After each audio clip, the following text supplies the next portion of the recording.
Good evening. Millions more people across the UK are now living under the toughest coronavirus restrictions after the easing of the rules for Christmas Day. Around 6 million more people in the east and southeast of England are now in Tier 4, the highest level, and there are lockdowns in Scotland and Northern Ireland. Measures have also been reimposed in Wales. Tier 4 restrictions mean people are asked to stay at home. Only one person can be met outside, and all non-essential retail is closed. The restrictions come as coronavirus deaths in the UK passed 70,000 on Christmas Day. With more, here's Daniela Ralph. Harsher restrictions have returned, and it shows. With Christmas Day done, the centre of Southampton is empty, as new areas of southern and eastern England now find their lives restricted by even tighter rules. It's very, very quiet. It's unusual at this time of the year. It'd be nice if it could all come to an end and we could all be back to normal. But elsewhere, there is a familiar look to Boxing Day. The Prime Minister had warned people to think carefully and avoid sales crowds.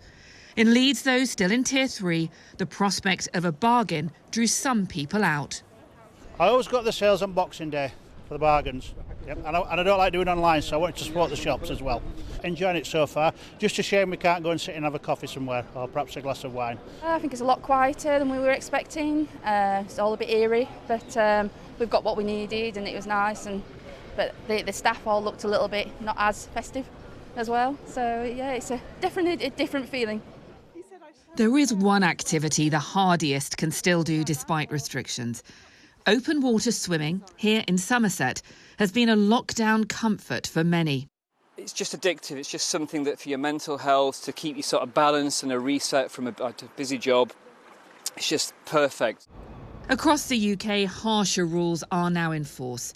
Mainland Scotland has moved into its toughest level of restrictions, and Northern Ireland, along with Wales, is now in full lockdown. Daniela Ralph, BBC News.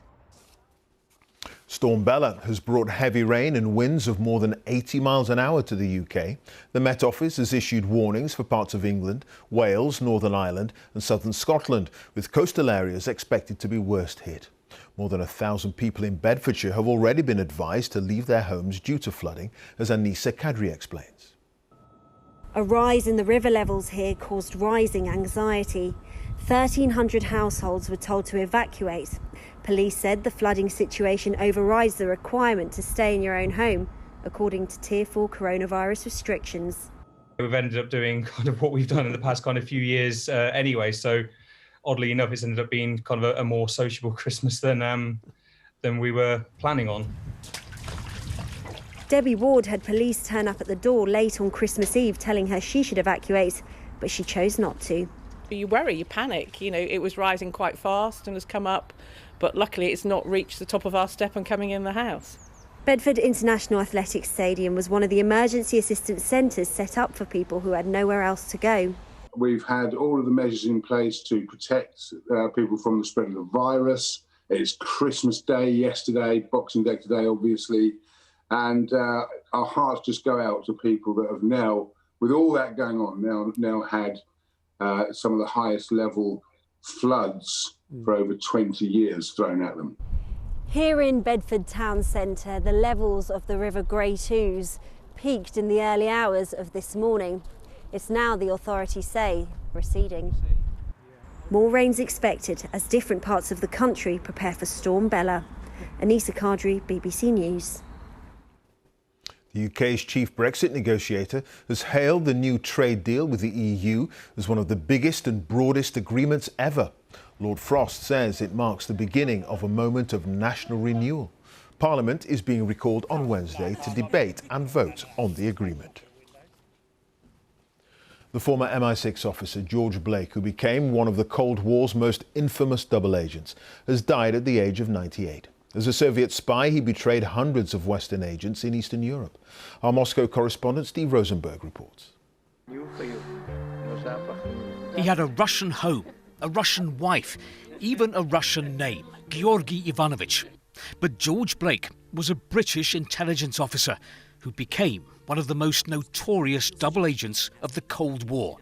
He spied for the Soviets for nearly a decade. Followed by Mr. George Blake. Blake had spent 3 years in captivity in North Korea. By the time he returned to Britain in 1953, he was a committed communist. Posted to Berlin by MI6, he became a KGB mole. He would take the train to the Soviet sector, hand over data on Western intelligence operations and Western agents, and then drink champagne with his KGB handler. I don't know, but maybe 500, 600. Agents? Yes. You betrayed 500, 600 agents? Maybe. Blake convinced himself that what he was doing was morally right.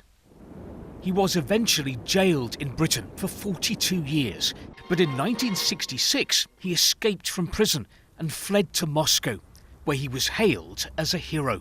There he was, locked up as a top security prisoner in Wormwood Scrubs, and he got over the wall and was spirited away under a bed in a camper van to East Berlin. It was astonishing.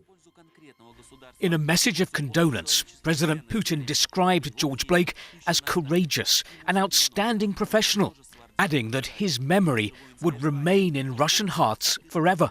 Russia gave him medals and much praise, but to Britain, he is the Cold War traitor who escaped justice.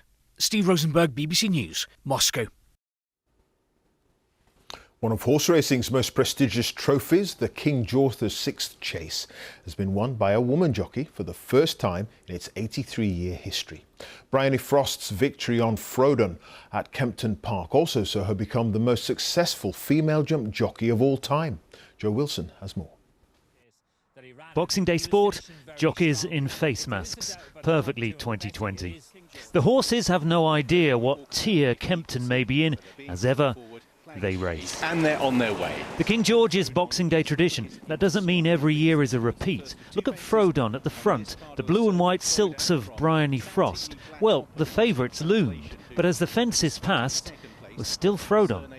Trainer Paul Nicholls virtually had the grandstands to himself, watching, willing. His horses have dominated this race, but here was an outsider leading from start to finish. Frodon has won the King George! Bryony Frost, the first woman to win this exalted race. She only realised that later, when journalists told her. I've won a King George on Frodon, football and the team. Yeah, that's the big thing for me, regardless of the girls' stuff and the winners and the numbers. Taking history in your stride, well, how else to end 2020? Joe Wilson, BBC News. That's it. You can see more on all of today's stories on the BBC News channel, but from me and the rest of the team, have a very good night.